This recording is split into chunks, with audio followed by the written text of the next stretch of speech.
Hello, everybody, and welcome to Trading Tactics. Got a few things that I want to go over with you today. We are heading into a new week, and this is a week that could carry some serious momentum with it.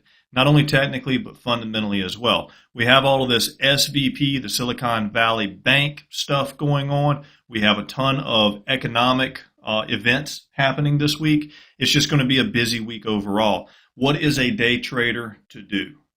All right, so we're going to go ahead and get a plan together based off of the technicals. We're going to study the volume, the sentiment of the volume, kind of get an idea of where our support is, where our resistance is, and come up with an overall trading strategy for the week. Now, keep in mind, I am a day trader, so I'm going to be going in and out based off of the levels that I have.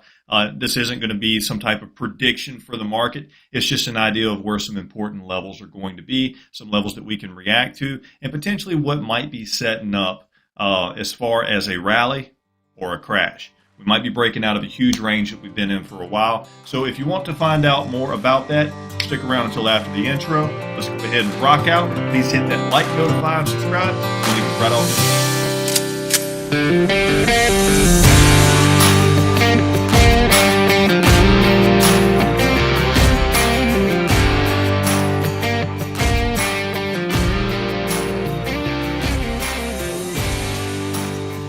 All right, so here we are. Let's go ahead and start off with this lady here. He looks important. This is off of CNBC.com, just to give them the proper credit for their work here. But that's the Treasury Secretary, Janet Yellen, saying that the U.S. government is not going to be bailing out Silicon Valley Bank. A lot of people were hoping that the government would step in and bail them out to stop this craziness from happening. It looks like it's just going to happen. There's not anything that can be done to really stop what's already been started at this point. Now, I feel for the people who have their money tied up in here, not the investors. Okay? With any kind of investment, you assume risk. You assume that this is going to happen with any type of investment. This is something that can possibly happen to your money. You can lose all your money. Anybody who's doing YouTube work, trying to talk about stock predictions or anything like that, we always say that this is not financial advice. There's significant risk associated with investing.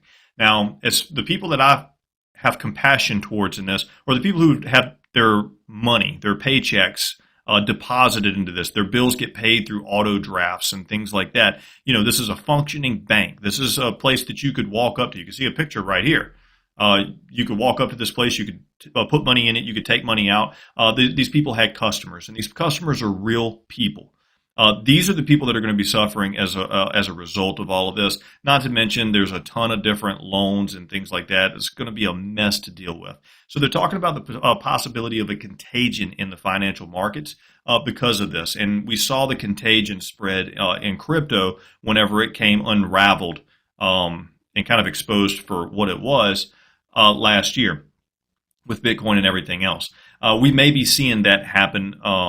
They're trying to prevent a contagion from happening in the banking industry where we see multiple banks crash. That would just not be something good for any of us, in all honesty. We all have money in banks, so this is something that we need to pay attention to. Now, as far as me as a day trader and what I do trading the SP 500, I can tell you that this news is absolutely pointless for me to follow up with. And here's why. I am not a fundamental investor. I am not educated to understand what the markets might do based off of these economic indicators and that economic factor and this and that. All I can expect is volatility in the markets because of uncertainty, and I can expect that there might be a little bit of a downward lean because of this. Because we're talking the financial industry is one of the major pillars of the S&P 500, and it might start getting racked because of this news. We've already seen SVP itself get hammered pretty hard with a 60% loss over 2 days or something like that, and we're seeing some ripples in other banking stocks as well. So we could expect there to be some issues or at least some volatility. Now, again, I'm not going to be one to try to predict what the news might do. Learned my lesson on that stuff in the past, that trying to predict what fundamental events might cause price action to do is pretty pointless for somebody who's not well studied in that and doesn't have a fundamental strategy for trading put in place. So with that said, I don't care. Hopefully this works out for the people that are that have their money, that trusted these people with their money. They trusted this business with their money. Hopefully it works out for them.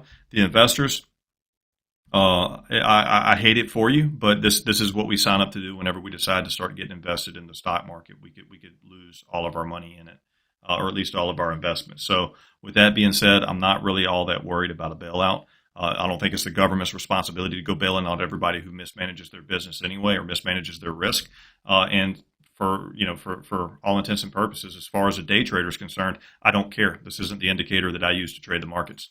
Now, one thing I do use to trade the markets, I have a saying that's kind of become famous in my little circle, is that I don't care what the news is, I care when the news is. And we have a ton of it coming up this week.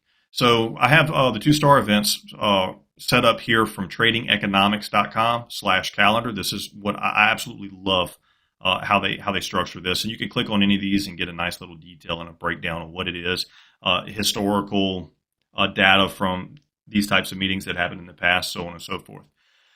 Tuesday, we don't have a whole lot going on Monday at all. So as we come into the market tomorrow, we're just going to be dealing with the SVP stuff, volatility in the markets, not to mention the technical things that we're going to talk about in just a minute whenever we get to the charts.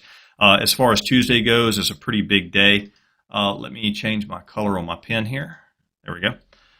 We have all the core inflation, year over year, month over month, all of that's hitting at 7:30 a.m. Central Time. So that's going to be 8:30 Eastern. 8:30 Eastern Time. CPI, all of this stuff, big time important information is coming out on Tuesday morning. So we're going to expect significant volatility on Tuesday. Excuse me. Rolling on into Wednesday, we have PPI. Again, this is all happening before the opening bell. So at least most of the stuff will get settled out in the first hour of regular trading. We can trade pretty normal charts from there. Not much else happening on Wednesday that I'll be worried about. Just that PPI and that retail sales. Those have the potential to really move the markets around. So again, that's going to happen at 8:30 a.m. as well and that's on Wednesday. Thursday we have, let's see, really nothing that I'm worried about. This is, again, it's all pre-market stuff, so no big deal. Friday, industrial production. We've seen this the last few weeks, or the last few times that it happened. This can make the markets hiccup a little bit. That's going to happen 15 minutes before the bell on Friday. So a ton of information coming out on Tuesday and Wednesday. It looks like that we need to be cognizant of and be watching what the charts might be doing and how they might affect this analysis that I'm about to give here in just a moment on the charts. So with that said, let's go ahead and get rid of that.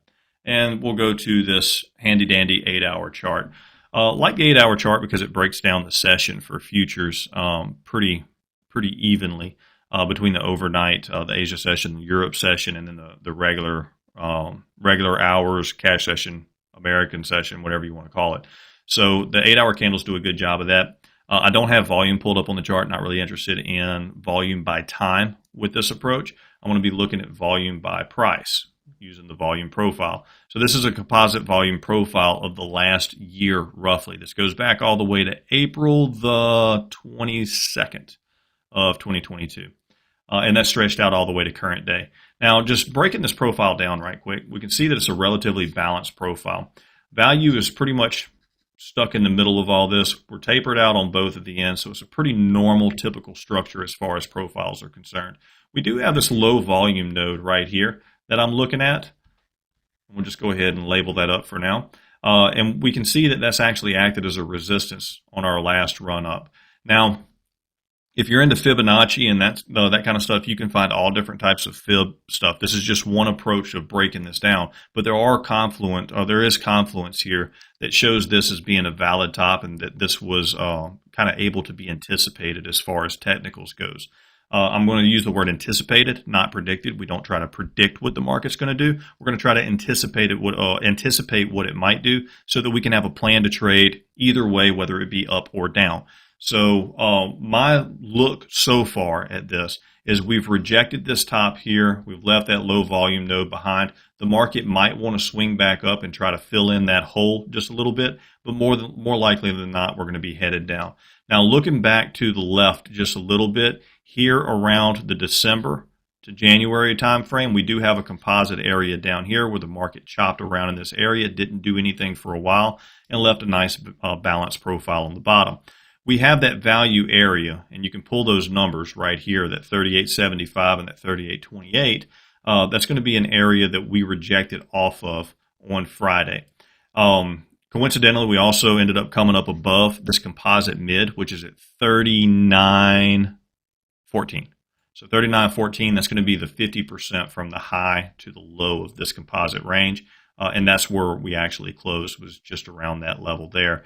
We bounced off of this value area though, so we're rejecting that value. So right now it's we got kind of a mixed signal. We've rejected this up here pretty clearly. Left that low volume node, markets pushed down. They came to that mid. They couldn't hold really below the mid, but they came to this area here and they started to push back up. So my assumption right now is that we are going to be trading in a range that's going to be between the point of control here at 39.89 and 38.02. So this is going to be my extreme levels, my critical support and critical resistance. So we have critical support, critical resistance right here.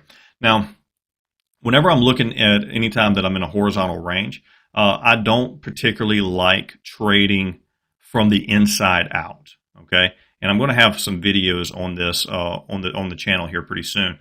But I prefer to look at things from the outside in, meaning I want to take this trade here back towards the middle, that trade there back towards the middle. And I'm going to make a breakout prove itself with a pullback. So this is pretty much how I approach any type of horizontal levels. I do this all day, every day. It's no different whenever I'm looking at a big chart here, like the 8-hour chart. I'm going to be looking for these types of setups. Now, of course, there's going to be intraday setups that I'm going to use off of the intraday profiles and daily profiles and things like that, but it's going to apply the same technique. Overall, I'm expecting 4,000 to remain important resistance and 3,800 to remain an important support. And we're going to see how price action develops from there. These levels to the bottom side are going to be levels that I mark up on my day trading charts, just so I can keep an idea of where they're at and the context that they might be providing heading into any trade. Jumping off into my actual trading charts here. Just looking at yesterday's profile is the main thing that I want to do, kind of the last 2 days' profiles. This profile here, we started here, we crashed down throughout the entire session, we finished near the bottom of this profile, is obviously going to be bearish. This one here, we actually explored the top a little bit, came back down, chopped around the bottom for a little while, and then ended up back towards the middle. So we're going to look at this one as being neutral. This is interesting because this could be pointing to a rotation up in the market as a pullback. Now, we've left some levels behind. We haven't tested this value high. I don't know of any rules out there that says we need to. I know that level's lurking around out there. So I'm going to be watching this value high that we haven't messed with yet as being a potential area of interest for the market not only to come up to, but to potentially take a short trade off of. Additionally, watching for a breakout of that value area could be pretty significant. And if we scroll back to the left, I can show you why. That right here, we've actually had balance in the market, and that balance was broken to the downside. If we were to come back up and start taking out this level of balance, which is all lined up in the same area here, then we could potentially see the market want to try to pull up from there and explore some higher prices. There are some interesting levels up here. We have another area of balance, low volume node here, low volume node here. Things that could be interesting to the top side that price may want to be looking for that liquidity and auctioning up that way. So with that said, that's pretty much my weekly breakdown. SVP, my heart's out to the people who are impacted by this and the many different ways that they could be impacted by it. Definitely have tons of compassion for them, and you're in my prayers. I hope everything works out best for you, and I'll be praying for a favorable outcome for you. As far as the economic news goes, I'm going to be dodging news like Neo in the Matrix dodges bullets. It's not something that I want to try to trade in. I try to hide from the news as best as I can. I'm going to continue to hide from it this week as well. And poke my head out whenever it's nice and safe and volatility isn't absolutely insane. Get some nice trades. Get my profits from the market and take them on to the house. So with that said, thank you all for watching. I appreciate your support of this channel. Please hit that like, notify, and subscribe if you want to see more content like this. And with that said, y'all take care. Good luck in your trade, and God bless.